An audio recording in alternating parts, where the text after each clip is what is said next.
Saat istrinya lengah, sang suami diam-diam mengambil bungkusan itu, mengosongkannya, lalu membuang isinya ke dalam sup.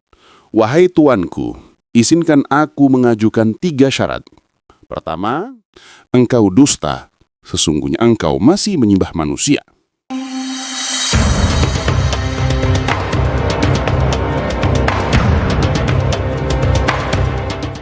Assalamualaikum teman-teman.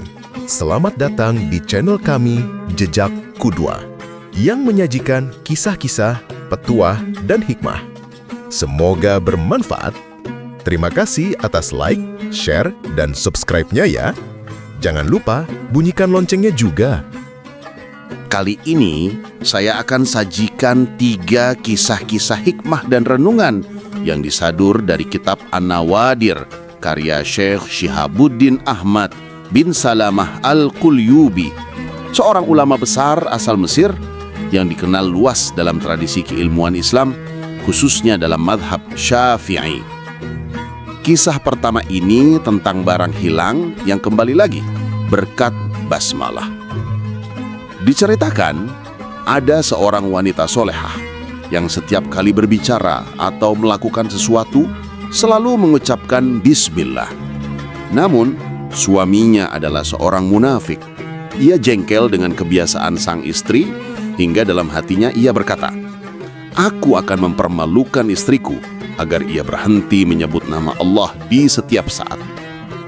Suatu hari, ia memberikan sebuah bungkusan kepada istrinya dan berkata, "Jagalah baik-baik benda ini." Istrinya pun menyimpannya di suatu tempat dengan penuh hati-hati. Saat istrinya lengah, sang suami diam-diam mengambil bungkusan itu, mengosongkannya, lalu membuang isinya ke dalam sumur rumah.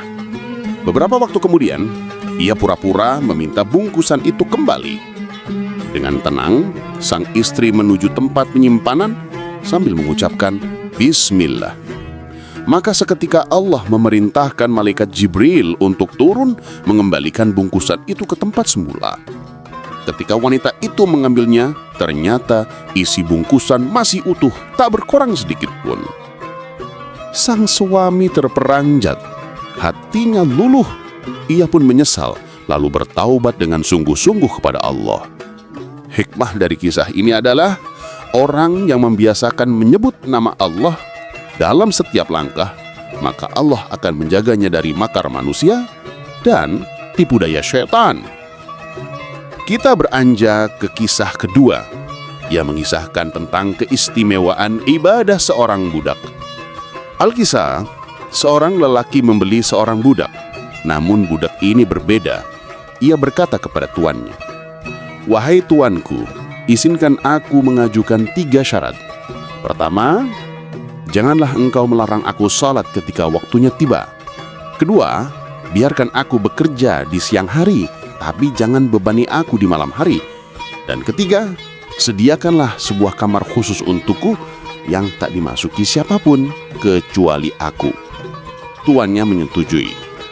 Mereka pun berkeliling rumah hingga budak itu memilih sebuah rumah yang sudah rusak.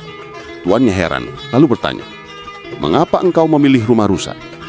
Budak itu tersenyum dan menjawab, "Wahai tuanku, tidakkah engkau tahu bila sebuah tempat yang rusak dipenuhi zikir kepada Allah, maka ia akan menjadi taman yang indah di sisinya." Sejak malam itu, budak tersebut selalu bermunajat di rumah itu. Suatu malam, ketika tuannya usai berpesta, ia berkeliling rumah. Pandangannya terhenti pada kamar sang budak.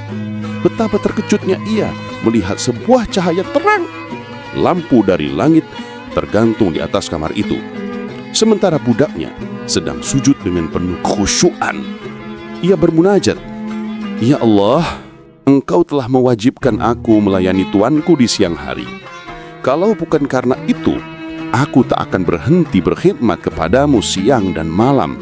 Maka ampunilah aku, wahai Rabbku." Tuannya terdiam, menyaksikan pemandangan itu hingga terbit fajar. Keesokan harinya, ia menceritakan hal itu kepada istrinya. Dan pada malam berikutnya, mereka berdua kembali menyaksikan keajaiban yang sama. Akhirnya, Mereka memanggil budak itu seraya berkata, "Engkau kami bebaskan karena Allah, agar engkau sepenuhnya bisa berkhidmat kepadanya." Mendengar hal itu, budak itu menengadahkan tangannya berdoa, "Ya Allah, selama ini aku memohon agar engkau menutupi rahasiaku, tetapi kini engkau menyingkapkannya, maka ambillah aku kembali kepadamu." Sekejap kemudian, ia tersungkur, meninggal dunia dalam keadaan sujud.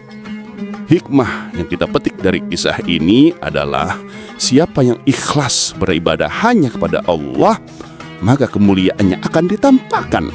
Meski ia hina di mata manusia, ia mulia di sisi Allah. Selanjutnya, kita beranjak ke kisah terakhir yang menceritakan seorang rajin ibadah, namun ia merasa hatinya tidak menyembah Tuhan. Dikisahkan bahwa seorang ahli ibadah sedang berdiri dalam sholatnya.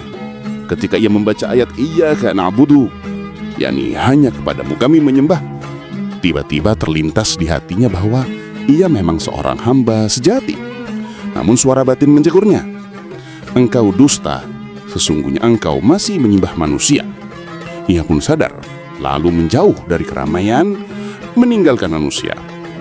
Namun saat ia kembali sholat, pada ayat yang sama terdengar teguran, "Engkau dusta, sesungguhnya engkau menyembah istrimu." Ia pun menceraikan istrinya. Dalam sholat berikutnya, lagi-lagi suara itu datang, "Engkau dusta, sesungguhnya engkau menyembah hartamu." Maka ia pun bersedekah dengan seluruh hartanya. Tak berhenti sampai di situ. Ketika ia kembali sholat, membaca ayat Iyyaka na'budu, terdengar suara yang menenteramkan, "Engkau benar, engkau kini termasuk hamba-hamba Allah yang sejati." Hikmah dari kisah terakhir ini adalah ibadah sejati bukan sekedar ucapan lisan atau gerakan tubuh, melainkan hati yang terbebas dari cinta dunia. Hanya ketika seorang hamidah melepaskan segala selain Allah, barulah ia benar-benar menyembahnya dengan ikhlas. Terima kasih sudah mendengarkan. Nantikan kisah-kisah hikmah selanjutnya di channel Jejak Kotwa. Barakallahu fikum.